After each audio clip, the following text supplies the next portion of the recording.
Hello student, welcome back to my channel Akash lecture. Student, 24 फरवरी को आप लोगों का हिंदी का एग्जाम है और 24 फरवरी को हिंदी के एग्जाम में कॉपी कैसे लिखी जाती है आज की इस वीडियो में आपको बताने वाला हूं। मेरे पास मेरे प्यारे बच्चों 2025 का एक पेपर है सामान्य हिंदी का और कोड है 302 डी के कोड है। ठीक है, और 100 नंबर का यह पूर्णांक है और 100 नंबर की कॉपी आप कैसे लिखोगे कि एग्जामिनर आपको 100 में 100 नंबर देगा। कौन सी गलती आपको नहीं करना है मेरे प्यारे बच्चों। मैंने पूरा का पूरा इस बोर्ड एग्जाम की कॉपी पे सारे के सारे उत्तर लिख के लेके आए, एक भी प्रश्न छोड़ा नहीं हूँ। ठीक है, तो पूरा इसकी मैं कॉपी चेकिंग करके दिखाने वाला हूँ कैसे लिखना है, कौन सी हेडिंग कहाँ डालनी है, कौन से आप लोगों को गलती नहीं करनी है उस दिन, सब कुछ डिटेल में आप लोगों को बताने वाला हूँ। सेम टू सेम कॉपी आपको लोगों को ऐसे ही लिख के आना है। ठीक है, पूरा का पूरा कॉपी ऐसे आप लोगों को लिख के आना है। आप देख पा रहे हो कि आप लोगों का पेपर यहां से स्टार्ट होगा। सबसे पहले आया है खंड क। उससे पहले आप लोगों को यहाँ पे फ्रंट पेज जो है भरने के लिए आता है। फ्रंट पेज में मेरे प्यारे बच्चों अनुक्रमांक यहाँ पे डाल लेना, अंकों पे यहाँ पे शब्दों में डाल लेना, विषय में हिंदी डाल लेना, प्रश्न पत्र में केवल डाल लेना। प्रश्न पत्र की संकेतांक मतलब पेपर कोड आपको सही सही डालना है। पेपर कोड मतलब 302 डी के जो है यही पेपर कोड कहलाता है। इसके बाद परीक्षा का दिन सोमवार उस दिन है। परीक्षा की तिथि 24 फरवरी 2025 द्वितीय पाली डालेंगे आप। ठीक है, क्योंकि आप लोगों का दोपहर का एग्जाम है तो दोपहर को द्वितीय पाली डाला जाता है। केंद्र का नाम मेरे प्यारों बच्चों, जहां पे सेंटर आपका गया होगा, जहां पे बैठ के आप एग्जाम दे रहे होंगे, उनका नाम होना चाहिए। ठीक है, तो यहाँ पे फिलहाल के लिए मैंने अपने चैनल का नाम आकाश लेक्चरर रख रखा है। ठीक है, तो यह बिल्कुल गलती आपको नहीं करना, सेम टू सेम ऐसे ही भर के आना है 24 फरवरी को। इसके बाद अगर हम बात करें तो यहां से आप लोगों को पहला पेज स्टार्ट होगा और सबसे मेन बात है पहले पेज में कि आप लोगों के हाशिया जो है, इधर हाशिया खींचना बहुत ही ज्यादा जरूरी है। हाशिया आपको खींचना है ये किसी कीमत पे, क्योंकि जब कॉपी चेक होता है तो एग्जामिनर यहीं पे आप लोगों का नंबर जो है कैलकुलेशन करके आप लोगों का नंबर देता है। और एक चीज मैं आपको बता दूं कि एक काम कीजिएगा कि हर एक पेज पे आप रोल नंबर लिखते जाइएगा। हर एक पेज पे आप अपना रोल नंबर लिख दीजिएगा ताकि आपकी कॉपी कोई चेंज ना कर पाए। ठीक है, तो आप देख पा रहे हो मेरे प्यारे बच्चों, जैसे यहाँ से खंड क स्टार्ट है तो आप यहाँ पे सबसे पहले खंड क डालोगे। आप मोटे ब्लैक पेन का यूज कर सकते हो, ठीक है, या स्केच का भी यूज कर सकते हो, लेकिन स्केच में ये थोड़ा सा दिक्कत होता है कि जब आप लिखोगे तो इधर आपका छपने लगता है स्केच। और कॉपी आप लोगों की बोर्ड एग्जाम की जो कॉपी है 2-3 महीने बाद चेक होती है, तो ज्यादा चांसेस जो होते हैं उसको फैलने का डर होता है, इसलिए ज्यादातर लोग स्केच का प्रयोग नहीं करते हैं, लेकिन आपका मन कर सकते हो, लेकिन ज्यादातर लोग ब्लैक पेन का यूज करते हैं। तो खंड का आपने डाला। इसके बाद देखिए एक लाइन छोड़ के ही आपको प्रश्न उत्तर संख्या पहला डालना है। प्रश्न उत्तर संख्या पहले में आप देखोगे तो यहाँ पे क ख, इसके बाद 5 प्रश्न यहाँ पे दिए गए हैं। ठीक है, इसके बाद ग घ ड़। ठीक है, 5 प्रश्न, या पांचों प्रश्न को उत्तर आपको लगातार कंटिन्यू देना है। पहले का क का चौथा सही है, फिर ख का तीसरा सही है, ग का तीसरा सही है, घ का दूसरा सही है, ड़ का आपका चौथा सही है। बिल्कुल एक एक नंबर के हिसाब से आपको यहाँ पे कितने नंबर मिल गए? 5 नंबर। एक नंबर यहाँ, एक नंबर यहाँ, एक एक नंबर के हिसाब से 5 नंबर एग्जामिनर यहाँ से आपको दे देगा। ऐसे आपको करना है, एक लाइन के बाद एक एक गैप रहे ताकि दिखने में अच्छा लगे आप लोगों को। तो ये आपको काम करना है। पहला पेज जैसे आपका भरता है, ठीक है, याद रहे कि आप कोई भी प्रश्न को सीरियल करने की कोशिश करें। प्रश्न पहला, प्रश्न दूसरा, प्रश्न तीसरा, ऐसे। और कोई भी प्रश्न कर रहे हो तो नए पेज से आप प्रारंभ कर सकते हो। ठीक है, जैसे इतना जगह बचा है तो कुछ बच्चे यहीं से लिखना चालू कर देंगे, नहीं, आप इतना जगह बचा है तो छोड़ सकते हैं। अगर आधा पेज बचता तो आप लिख सकते हो। कम से कम 3-4 लाइन अगर बचता है तो उसको छोड़कर नए पेज से आप कोशिश करें कि नए प्रश्नों को नए पेज से आप प्रारंभ करें। और जब पेज भर जा रहा है तो यहाँ पीटीओ जरूर लिखें, मतलब पेज टर्न ओवर। ठीक है, पीटीओ आपको जरूर लिखना है। अब यहां से अब जब आप कॉपी इधर पलटोगे, अब यहाँ पे भी आप लोगों का हाशिया खींचना है। हाशिया याद रहे मेरे प्यार बच्चों कि हाशिया सब में खींचना है। ठीक है, हाशिया आपको सब में खींचते चलना है। तो देखिए अब यहां से प्रश्न दूसरा स्टार्ट होता है और प्रश्न दूसरे में भी आपके क वाले प्रश्न हैं, इसके बाद ख वाला प्रश्न है, ख के बाद देखिए यहाँ पे ग वाला प्रश्न है, फिर घ वाला है, फिर ड वाला। इसमें भी टोटल कितने प्रश्न है? 5 प्रश्न है। तो आप सबसे पहले डालोगे प्रश्न उत्तर संख्या दूसरा। ठीक है, इसके बाद एक लाइन का गैप देके उत्तर दूसरे का क का दूसरा सही है, ख का तीसरा सही है, ग का चौथा सही है, घ का चौथा सही है, ड़ का तीसरा सही है। ऐसे आपको उत्तर देना है, एक एक नंबर आपको एग्जामिनर देगा, 5 नंबर आपके कंप्लीट हुए यहाँ से, बिल्कुल साफ सुथरा। ठीक है। अब यहाँ पे आप लोगों का नया क्वेश्चन से स्टार्ट होता है, इतना लाइन आपका बच रहा है तो कोई दिक्कत, यहाँ से लिखने की जरूरत नहीं है, नए पेज से आपको प्रारंभ करना है। तो आप लीजिए, नए पेज से आपको यहाँ से प्रारंभ करना है। इसके बाद तीसरा प्रश्न आता है।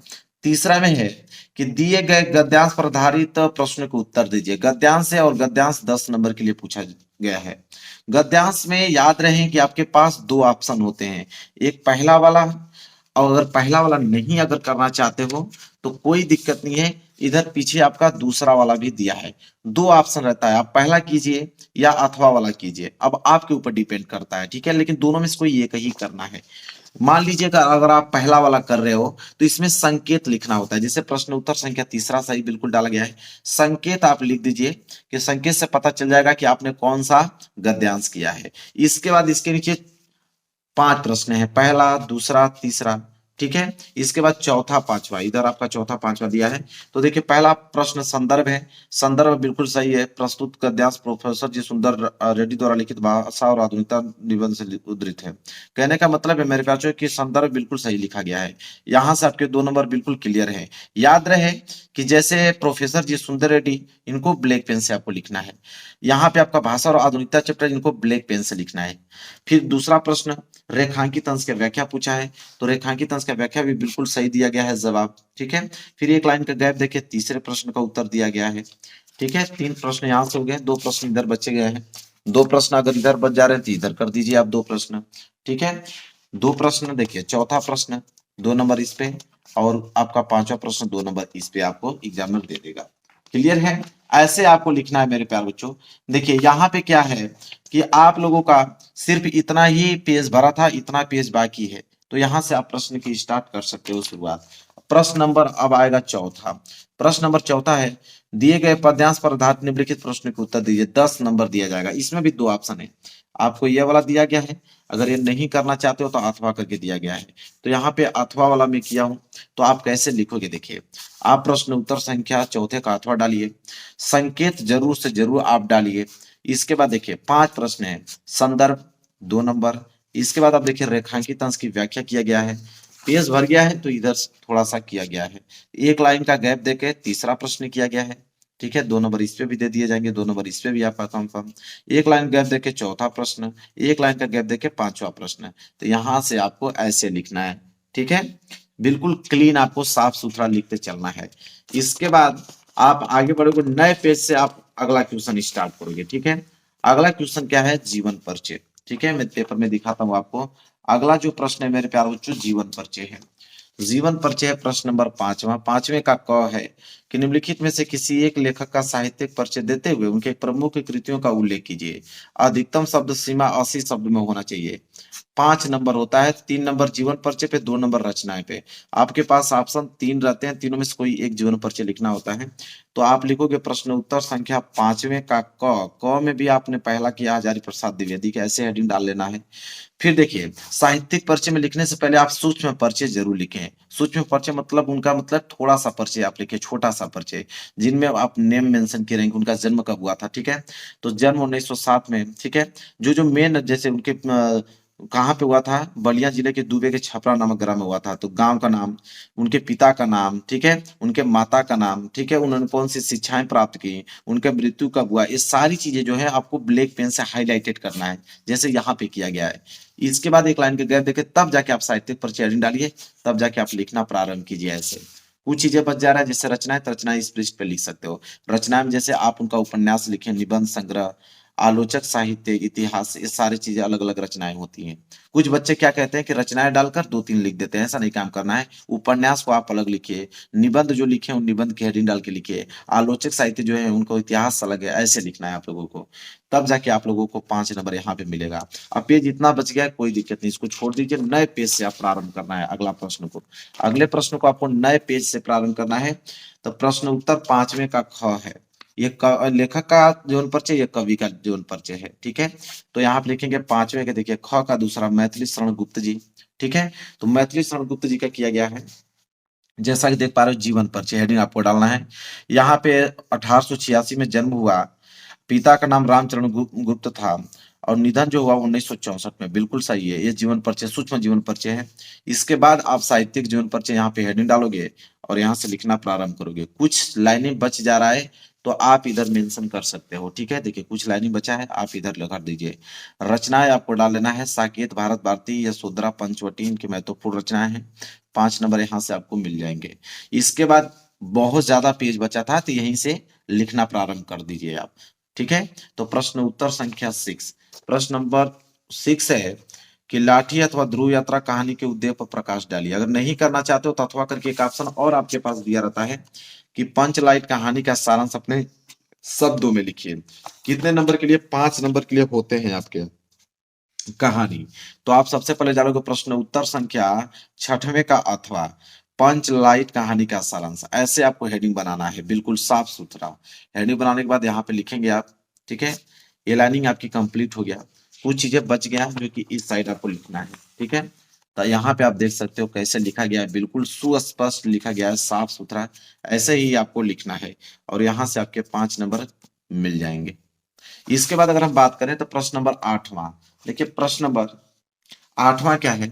7वां हमने इसलिए नहीं लिखा है क्योंकि ये खंड काव्य है और ये स्वपठित खंड काव्य के आधार पर एक खंड के साथ उत्तर देना है। मतलब कहने का मतलब खंड काव्य जिला वाइज आता है, तो आप किस डिस्ट्रिक्ट से बिलोंग करते हो तो वही डिस्ट्रिक्ट से आपको लिखना होगा। कहने का मतलब कि आपके जिला में जो खंड काव्य पूछा जाता है वही खंड काव्य करना होगा। कोई दूसरा कर दोगे तो 1 नंबर एग्जामिनर नहीं देगा, पांचों का पांचों नंबर काट लेगा। तो इस बात का ध्यान रखें आप कि आप देख लें कि आपके डिस्ट्रिक्ट में कौन सा खंड काव्य पूछा जाता है वही लिखना है। खंड काव्य तो बहुत सारे हैं, श्रवण कुमार है, रश्मिरथी है, त्यागपति है, आलोक वृत्त इधर दिया गया है, ठीक है। इसके बाद बहुत सारे हैं, देखिए आप देख लीजिए, सत्य की जीत है, मुक्तिज्ञ है, बहुत सारे हैं, ठीक है। अब यहाँ से आता है खंड ख। तो खंड ख को नए पेज से आपको स्टार्ट करना है और प्रश्न उत्तर 8वां, ठीक है। यहाँ पे आपको खंड ख लिख दोगे तो और अच्छी बात है। यहाँ पे आप मेंशन कर दें कि खंड ख आप यहाँ से करने वाले हैं, ठीक है।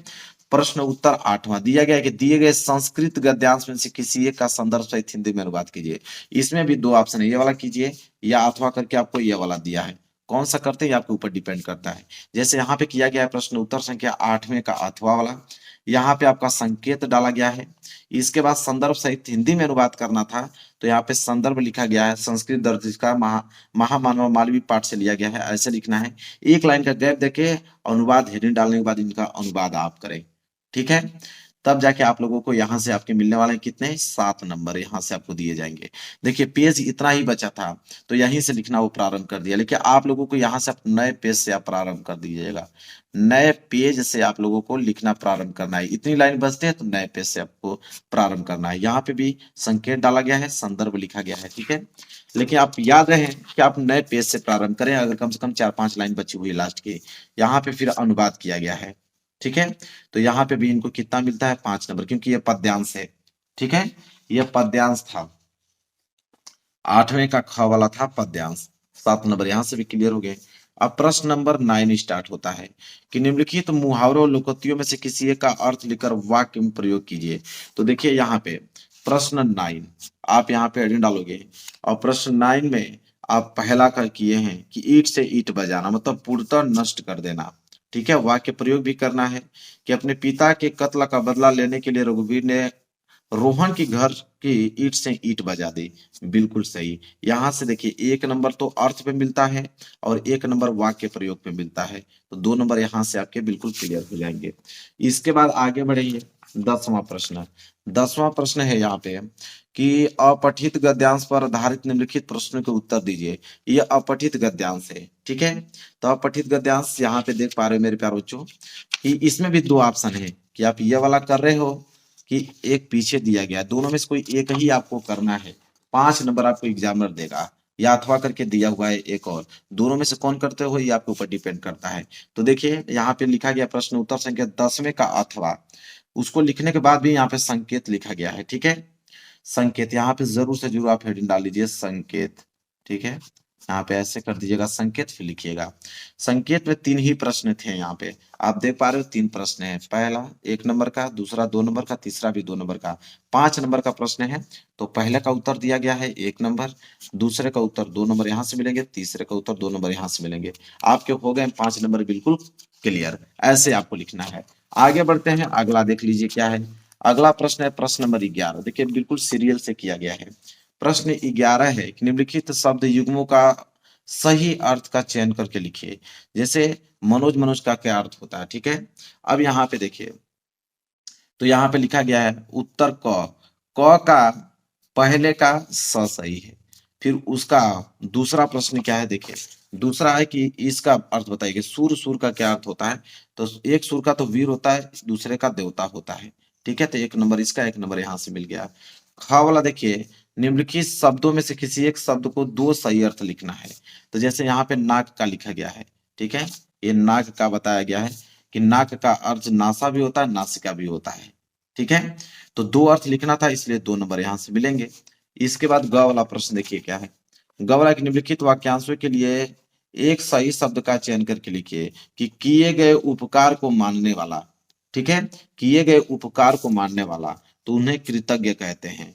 और ये दूसरा है कि जो किए गए उपकार को न मानता उसे कृतघ्न कहते हैं। तो 1 नंबर यहाँ से, 1 नंबर यहाँ से आपको दे दिए जाएंगे। एक लाइन का गैप दीजिए, घ वाला कीजिए कि निम्नलिखित में से किन्हीं 2 वाक्यों को शुद्ध करके लिखना है। जैसे मोहन ने अलमारी खरीदा, तो अलमारी खरीदा नहीं, अलमारी खरीदी। तो यहाँ आप लिखिए मोहन ने अलमारी खरीदी, ठीक है। इसके बाद एक और इसमें से कर सकते हो, जैसे शिक्षक ने छात्र की प्रशंसा की थी, यह छात्र नहीं, यहाँ पे यह वाला छात्र होगा। तो शिक्षक ने छात्र की प्रशंसा की, तो 1 नंबर यहाँ से, 1 नंबर यहाँ से, ऐसे आपको करने होंगे, ठीक है। आगे बढ़िए प्रश्न नंबर 12 की तरफ। देखिए प्रश्न नंबर 12 क्या है। प्रश्न नंबर 12 है कि वीर रस अथवा हास्य रस की परिभाषा लिखते हुए उदाहरण लिखे। तो मेरे प्यारों को देखिए, परिभाषा और उदाहरण दोनों लिखेंगे तब 2 नंबर मिलेगा। 1 नंबर परिभाषा पे, 1 नंबर उदाहरण पे। प्रश्न नंबर 12 का क, तो आप प्रश्न उत्तर 12 लिखोगे। 12 का क, हास्य रस आपने हेडिंग डाला है। हास्य रस का स्थायी भाव हास होता है, ठीक है। यहाँ से आप जब आपने परिभाषा दिया, तो यहाँ से आपको मिलेंगे मेरे प्यारे बच्चों कितने नंबर, 1 नंबर। और उदाहरण जब आपने दिया कि हाथी जैसा देह, गेंडे जैसी खाल, तरबूजे से खोपड़ी, खरबूजे से गाल, ठीक है। तो 1 नंबर यहाँ से मिलेंगे। इसके बाद देखिए ख वाला है कि उपमा अलंकार अथवा श्लेष अलंकार का लक्षण सहित उदाहरण दीजिए। अब देखिए, तो यहाँ पे उपमा अलंकार आप कर रहे हो, तो उपमा अलंकार हेडिंग डालोगे, उसकी आप परिभाषा दोगे 1 नंबर, उदाहरण भी लिखोगे। पीपर, पात, सरिस, मंडोला, 1 नंबर इस पे मिलेगा, ठीक है। चलिए आगे बढ़ते हैं। 12वें का ग वाला प्रश्न इधर करना है। जब पेज भर गया तो पेज को पलटिए, इधर कीजिए।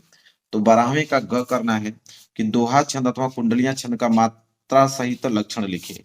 तो यहाँ पे देखिए दोहा हेडिंग डाल के लिखा गया है। परिभाषा 1 नंबर यहाँ से मिलेगा कि यह एक अर्धसमात्रिक छंद है जिसमें 4 चरण होते हैं। पहले और तीसरे में 13-13, दूसरे और चौथे में 11-11, बिल्कुल सही है। उदाहरण है कि रहीमन पानी राखिए, बिन पानी सब सून, पानी गए न उबरे मोती मानुष चून, ठीक है। और मात्रा सहित उसमें बोला है, तो मात्रा भी ऊपर आपको दर्शाना है, तो 1 नंबर इस पे मिलेगा आपको। क्लियर है। चलिए आगे देख लेते हैं। देखिए 13वां प्रश्न क्या है। 13वां प्रश्न बोला है कि विद्यालय के प्रधानाचार्य को शिक्षक पद पर अपनी नियुक्ति हेतु योग्यता सहित आवेदन पत्र लिखिए। 6 नंबर के लिए है। या तो ये नहीं करना चाहते हो तो अथवा करके दिया है कि विद्यालय में खेलकूद की सामग्री की ओर ध्यान आकर्षित करते हुए प्रधानाचार्य को एक प्रार्थना पत्र लिखे। तो यहाँ पे लिखा गया प्रश्न उत्तर संख्या 13वां, हेडिंग डालना है।